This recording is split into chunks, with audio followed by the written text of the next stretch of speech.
Damn, Disney, you are killing it this year. You're giving the world some of the most entertaining, thought-provoking, philosophical, and emotionally resonant films of the year.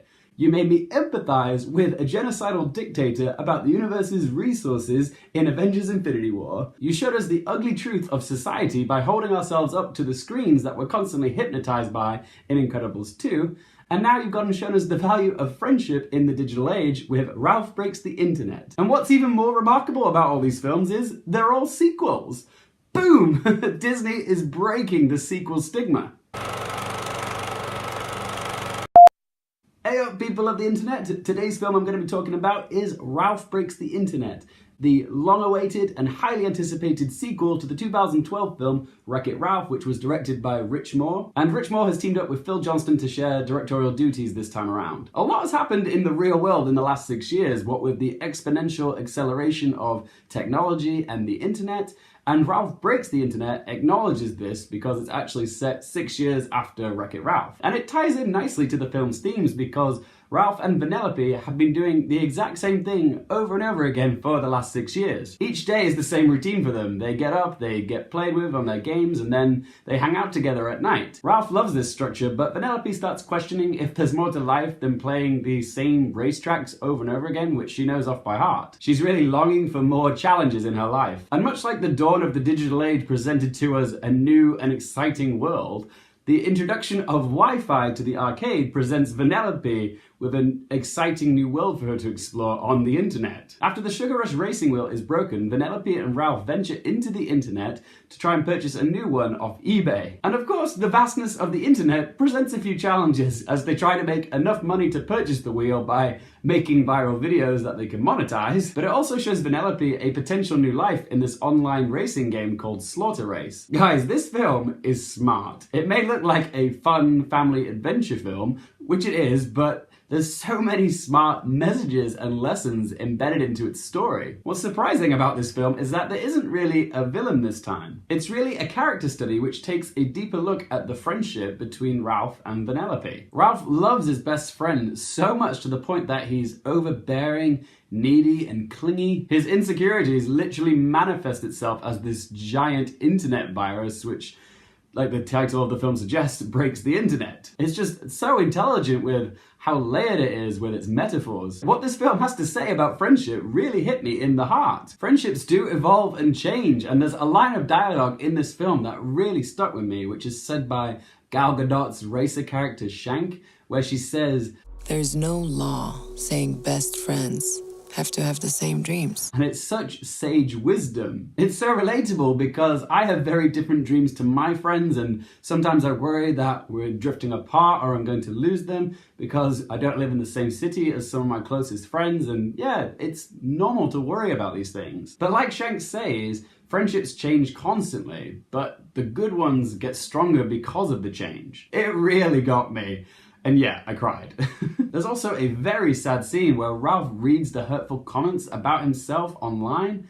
And as a YouTuber, I know all about receiving unwarranted trolling hate, and it really does make you feel lousy. But hopefully what this film teaches kids is that your words, whether online or offline, they do matter and they do affect people. This film isn't going to stop online trolling, but hopefully many of the kids watching will be receptive to its messages and think twice before they post something malicious on the internet. So there's another valuable lesson in it. And we got to talk about the Disney princess scene, and I will admit I was very nervous about this because, like Ready Player One, if your film is so dependent on cameos from other characters in other films, then you run the risk of losing your own film's sense of identity because it's just a hodgepodge of other things. Thankfully, they didn't overdo it, and Vanellope having a pajama party with the entire catalogue of Disney princesses was just right. It's definitely one of the standout scenes of the film, and what's brilliant about it is that it challenges its own preconceptions about Disney films. There's some great bits in the scene where the princesses point out the flaws of their own movies,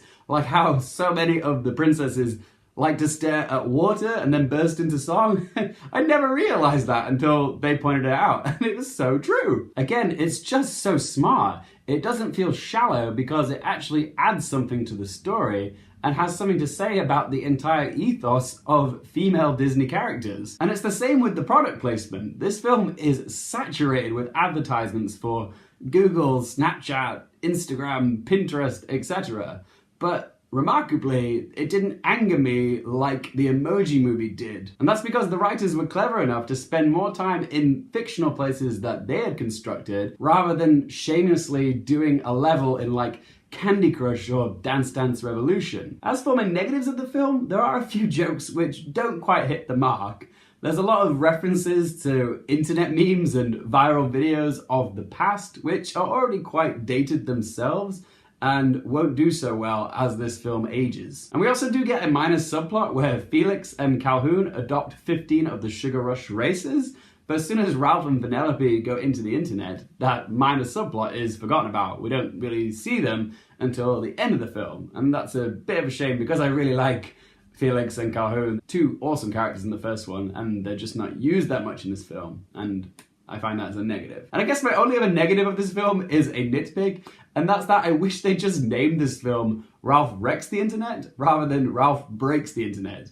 I mean, I get it, yes, break the internet is the expression, but we're smart enough to get it if they'd gone with Ralph Wrecks the Internet, and in my head, Ralph Wrecks the Internet seems like the correct title. So yeah, it's a nitpick. But in the end, guys, I love this film. It gives you enough of what you loved about the first one, but enriches it with so much good character development and growth. The setting of the internet is vibrantly animated and a lot of fun to explore. The music is great, the pacing is breezy, and all the cameos from the Disney characters, Marvel characters, and Star Wars characters were nice additions and weren't overdone. And oh my god, I just remembered there was a cameo which really got me because it's very timely, and that was you actually see Stan Lee in this. Oh god.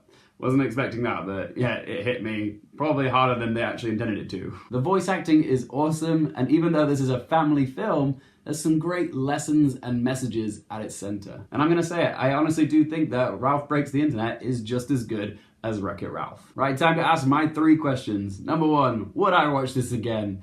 Absolutely. This film made me laugh, it made me weep, it took me on a fun, moving ride, and yeah, I will definitely rewatch this again at some point. Would I recommend it though for you guys? Definitely. This film has something for everyone in. Kids, adults, even grandparents that don't even know how to use the internet will probably enjoy this film. It's very accessible and just, yeah, a really good watch. I'm definitely going to recommend it. And question number 3, what score am I going to give it out of 10? I'm going to give Ralph Breaks the Internet a score of 9 out of 10. There you go, guys. Those are my thoughts on Ralph Breaks the Internet. But of course, this is just one bloke's opinion. I want to know yours. What did you guys think of Ralph Breaks the Internet? Do you think it's better than Wreck-It Ralph? And my quick question for you guys today is, who is your favorite Disney princess? Whatever you think, be sure to let me know in that comment section below. If you guys do like my content, please don't forget to click that subscribe button. And of course, if you guys want to add us on Twitter or Instagram, all that information is in the description link below. Thank you so much for watching, guys. For more things related to movies, TV, and popcorn culture, I'm Luke Hearfield, and I'll see you next time.